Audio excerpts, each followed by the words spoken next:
Let's see if this works tonight. It's a little bit dark here. I'll try and get my light on here. Okay, kia ora everybody, good evening. I hope we're doing well out there during the trying times that we all have to live in right now. I've just had I've had a full-on day today, just dealing with just unbelievable amounts of people making contact with us. Thank you all for the contact and for your support out there. It means the world to my team and I, my co-leader Jami-Lee and I. We see mostly everything that comes through, so thank you very much. Oh, kia ora Charmaine. I'm just going to say a few quick hellos as I like to do. Kia ora B. Oh, a top fan. Kia ora B. Keeks. Hey Craig. Hey my brother. Hey Glennis. Good to see you. Thomas. Kia ora Judy. Kia ora Nick. Anne. Hey Anne. Hope you're doing well down there. Hey JJ. Good to see you. Good to see you. Hey Jamie. Good to see you, brother. Vanessa. Anaru. Senhira, I hope I said that right. Sorry, kia ora, Senhira. And Hori, hey, kia ora, hi mate. Shirley, Devon, Brono, hey everybody. Thank you, and Aaron. All right, guys, I've got a bit of stuff it's getting really, really serious out there with the way this government. Lynn, kia ora Josh, kia ora Cade, kia ora EWM, that's a good one. And again, just a quick comment there. Yeah, poor old my buddy Chef Pete Evans is fighting the good fight over in Melbourne. I tell you that, and he is really, really stirring the pot over there. I mean, Melbourne is absolute. I'm sorry to say this, whānau, but whatever's going to go on there, have a good close look at it, because it's likely they're going to try and bring it in here. And I can tell you what, they're not going to be getting such a compliant population as they have in Melbourne. I can't believe the Aussies are just rolling over on this. You know, it's a lesson to us, whānau, because Victoria is being destroyed systematically being destroyed by the socialist left government of Victoria. And guess what you see when the Premier stand there talking? You're seeing the big Labour sign behind him. Does it look familiar to you, the big Labour sign that he's got behind him? Anyway, guys, I've got a bit of stuff to cover here tonight.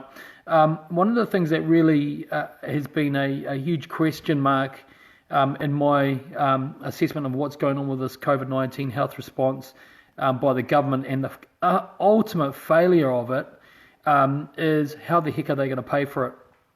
Well, hate to say it, guys, but again, more taxes are going to be introduced. So stuff.co, whether I like them or not, and I don't really like them at all, have come out again, along with News Hub, saying that there's going to be more taxes. But who are the rich? Is it somebody that earns more than 40k a year? Is it someone that earns more than 35 grand a year? Is it someone that earns 85 grand a year? Is it someone that earns $100,000 a year? Is it someone that earns more than the dole? You know, where do they draw the line here? And but what's really disturbing is that the Greens are coming out saying that people with means should be taxed more. Labour, that's their narrative. They want to tax us more and more and more to pay for their bills and their stupendous spending.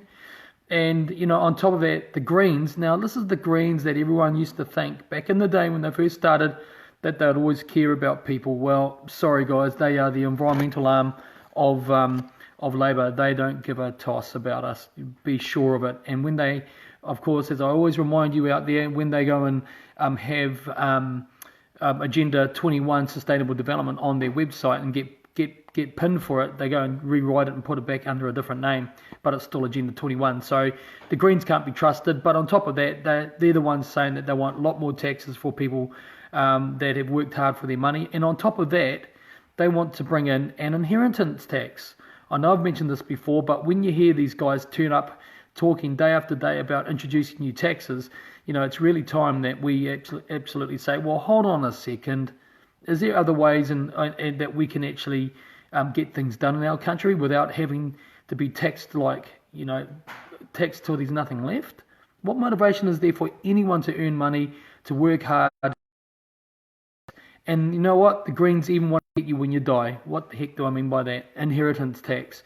So what they're proposing, whānau, you need to, if you want to leave let's say $100 for your family if you die. Well, guess what? $40 of it's going to the Greens and to Labour. $40 of it. So do we really want that? I don't think so. I don't come from a wealthy mum or anything like that. We're average Kiwis, and if my mum was going to leave something to me, I'd want to know that what she left is what we get for our whānau, for the uri, the descendants and stuff like that. So what they're wanting to do here is that they're going to tax you while you are alive, and get you to pay for the stupidity in managing this COVID-19 pandemic. I was going to call it something else then. And but when you die, they want to tax you as well. 40%, whānau? 40%. Oh my gosh, I can't even think about that. That's just, just a shocker. Anyway, so that's the tax news of today. They think by taxing us all, help make the money to pay for this COVID-19 debt that we're in. Well, that's poor thinking, but that's, I guess, highlighted by the fact that when this government turned up on budget night and said they had $50 billion to spend of your money, they didn't know what to spend $20 billion of it on. So if they can't know how to spend it, they certainly don't know how to earn it, and they're proving it because the only thing that they're going to do is tax the hell out of us when we're going to be losing businesses and jobs left, right and centre through their foolishness. Anyway, I just want to touch on for the farmers out there. I'm speaking to a lot of farmers across New Zealand. I spoke to a neat man today who's way down the bottom of the South Island there. He's a dairy farmer. He has 7,000 cows, and him and I had a really good cordial, a good discussion around environmentalism, and I can assure you this man has gone through 4 different effluent management systems. He is absolutely awake to environmentalism, and most of the farmers that I meet in the agricultural sector, they're all onto it. They all want to be green. They all want to make sure that the water isn't branded as green water. That means cow poos in it. And they want to work with the government to do it, and they want to work with the council to do it. But what's happening is the plan of Agenda 21, and it's not a conjecture program of the United Nations designed to destroy freedom and democracy around the world. Well, what they're doing is that the councils which implement these standards that are attached to this program are going to absolutely, again, systematically destroy the agricultural economy. And let's not forget that the dairy industry and the agricultural sector were the number 1 contributors to our GDP before tourism took over. And this government is absolutely going for it to destroy our primary sector. And I can assure you guys out there that one of the things that's going to get us out of this situation that we're in with being in debt is going to be our productivity sectors being fired up, exporting our products at top dollar, because everybody wants our products in the world. Let's not be foolish. Everybody wants our milk, everybody wants our cheese, our butter, our produce, but these guys, they just want to kill it. And yes, I'm totally into organic farming as well. It's about making sure that that business partners with environmentalism to make it work both ways. There doesn't need the environment should never ever be sacrificed, but completely sacrificed because of the environment, because they can work together. And from what I've seen from all the farmers I've spoken to, is that they're absolutely committed to it, but they get destroyed by local councils that keep on changing the rules on them. It's part of the plan, whānau. It's absolutely part of that plan. The other thing I want to talk about is, of course, they've come out today, the WHO has come out with a global plan for, you guessed it, face masks for babies and children. So, yep, that's why you're getting, down in Dunedin, the Labour Party's best friend out there, the principal of one of the primary schools down there, one of David Clark's mates, now doing fun mask day Mondays. Why? Because he wants to socialise conditioning of children to get used to wearing masks across their face. Well, sorry there, guys. When you read all the documentation that we do from around the world, which talks about all these issues, the big question mark now that we have, along with the PCR veracity and the lethality of the disease, there's no questions around there that science is out on those, is the science is not out yet completely on masks. In fact, there's more questions that need to be asked about it than there are saying that we should just do it and blindly accept it. So we need to look at these things. But the WHO has released, of course, and One News said it today, that face masks for babies and infants and children is what they're thinking of. And I can tell you that's one of the first things that's going to make us sick, because it reduces your immune system strength. So we need to do that. We need to push back on this government as much as we can and all that. It gets worse, guys, before it gets better. Vaccines. Guess what? Newshub.co.nz said today that our government has hundreds of millions of dollars set aside to secure COVID-19 vaccine for New Zealand. And that goes with the 30-something million that Jacinda Ardern, our Prime Minister, gave to Dr. Bill Gates. Oh, sorry, he's not a doctor. That's Bill Gates, the questionable vaccine billionaire.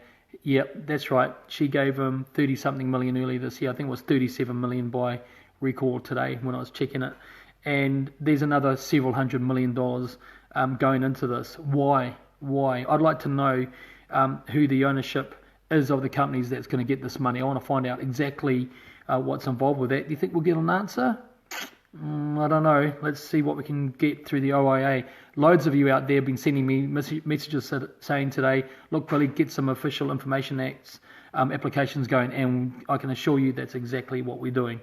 Okay, White Ribbon campaign. So, as you know, I got notified last night that because of my Facebook posts, yes, believe it or not, I've got it in writing. Because of my Facebook posts, I've been deemed to bring disrepute to the White Ribbon campaign that I've been an ambassador for since 2012, because of my views that I express on Facebook, just like this. Can you believe it?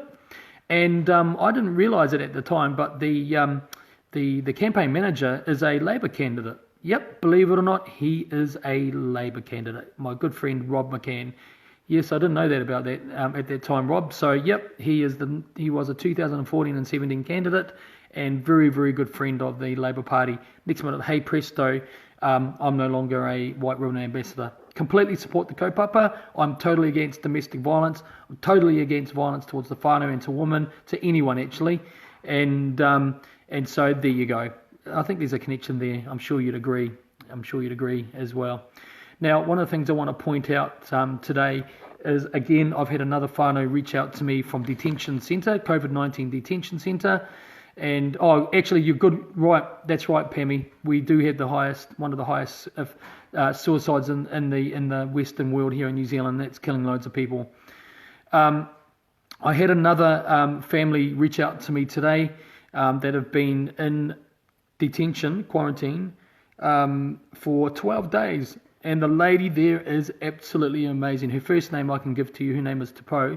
She is onto it. She is one onto it young lady. She's in there with her two children. She arrived 12 days ago from the Gold Coast back to New Zealand.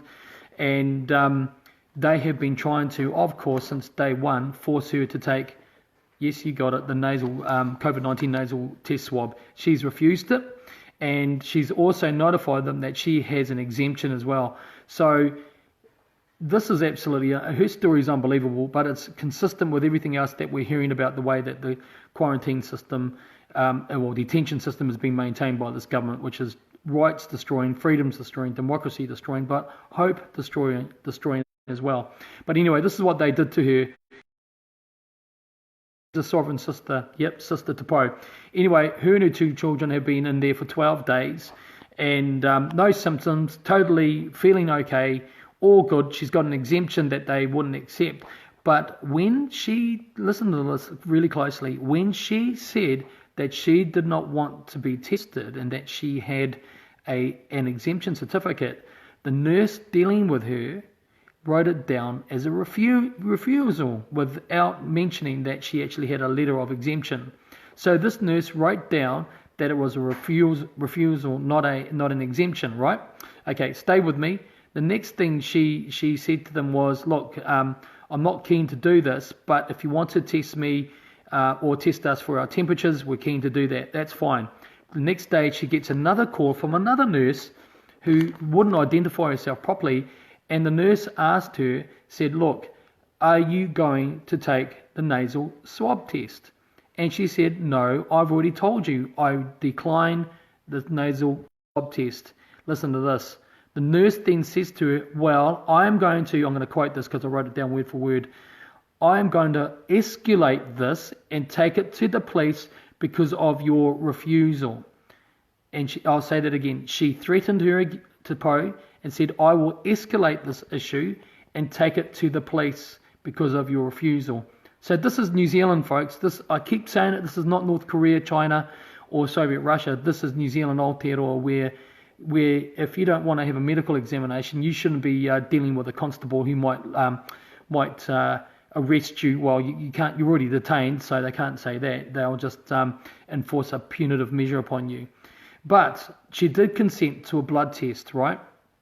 Which rightfully or wrongfully is her right to request that. We're looking at the whole blood test issue at the moment, and that doesn't look very good. So day number 12, they've then turned around and said to her 2 days ago on the 10th, said, look, would you be prepared to take the nasal test on the swab test on the 11th, and would you be able to take it on the 12th? So these are 2 different test days, one after the other, right? And they said, once you take those tests, now pay attention, once you take those tests, we will decide on the next day whether we will release you or not. So even though you take these tests and you might prove negative, they will then reserve the right to let you go or not. I just cannot believe it. You know, this is just unbelievable. But listen to this threat. And if she declines these tests, which she's going to do, she will not be able to be released until the 13th of September. So she'll have to spend 28 days in detention, whānau, with her 2 children in the Novotel in Ellerslie there. The Novotel at the airport there. So this is what we're dealing with. And this young lady is very, very onto it. She researched it. So the punitive measures that can be taken against her are evident and laid out in Section 26 of the COVID-19 Public Health Response Bill. And that she, by declining, if they say that she is breaching this bill, this law, she faces 6 months prison or a $4,000 fine. And this is a mother with two children who says that she's willing to comply with the temperature test. She will do a blood test, but no, that's not good enough. And they're threatening to take her rights away and not release her. I'm sorry, guys, but how much more of this can we take? That's the question I've got for you all out there. How much more will free-thinking New Zealanders take of this? I'm sorry, but enough's enough. Yep, so she's been given a choice. No, the choice is either take the nasal swab, or be locked up. Okay, that's for another 14 days. So that's her 2 choices. What she should have asked for maybe the throat swab, which I've informed other people to do, and they've done it and got through it. Okay, but it's her right as a sovereign New Zealander to refuse that, and she's been compliant in every other way. Again, no symptoms, but she has been she's been, and by the way that they're doing this. One thing I will say, she said that the military people that have been dealing with her have been really, really good people, and I'm really proud to hear that, because I believe in our people in the Defence Forces, and I don't believe when it comes down to it they're going to do anything that is going to hurt our country, and I'm going to stand by that statement because I want to believe that myself. But let's just see what happens to her over the next couple of days. But it's really getting out there, guys. This government is not slowing down its attack. We need to absolutely be vigilant. Advance New Zealand, we're going to announce the confirmation of the date for our major protest in Auckland and Tamaki, and I want to encourage everyone from wherever you are, come in, support this mass protest, and let's make a clear statement of epic proportions to this government, because unless they believe it, they're not going to do anything. They're not going to change their behaviour. We, the free people of Aotearoa and New Zealand, we need to get them to modify their behaviour. We need to close things down. We need to make our protest peacefully, with aroha, with rangimaria, peace, and we need to do the right thing, and we need to stand up for the futures of our babies, our children, because I tell you what, there's no way I'm going to allow my babies to be force tested or force vaccinated or any of that nonsense. Okay, so that's what Advance New Zealand is fighting for. We're fighting for our economy, we're fighting for our environment, we're fighting for our national independence, we're fighting for honesty and integrity in this blinking government that's lost all ideal that it should be serving the people, and we're going to be doing the fight, guys. We are not laying down. We're not rolling over, and we are the only party saying this. No one is speaking up. You get all these people talking about, issues like the outdoors. Okay, I'm not going to mention the party. You know who I'm talking about. Outdoors or monetary reform. Social credit. New conservative stuff. None of the stuff they're talking about matters without democracy, government accountability, integrity, and knowing how to repair all these other issues that are attached to them. And I can assure you, we've got an absolutely incredible team of people right now working. We're working with subject matter experts. We're working with people around democracy, medical health, natural health, you name it, we've got it. So I'm going to leave it at that. I've got a Zoom call I've got to go into. I just want to ask you all, guys, keep me in your prayers, keep our party in your prayers, keep my brother Jami-Lee Ross in your prayers, and let's stick together. Advance New Zealand. Your voice, yep, because we say the things that people that aren't awake yet, and I say yet, don't like to hear, because they have to make a choice and make decisions themselves. But we say the things that the media don't like to have said. Why? Because they get paid lots of money by the government. Yes, and I'll stand by that because it's proven. But I tell you what, we did notice today that things seem to be changing with the media. They seem to be asking some questions now. So we are your voice that will stand up and speak about the things. We are your power because you give us the mandate and the power and the authority to work for you. And this is your party. Why? Because you wanted it, and this is the movement that will free us again. So have a great night, everybody. I'll get to my meetings now, and take care out there. Look after people and keep vigilant. God bless. Kia ora.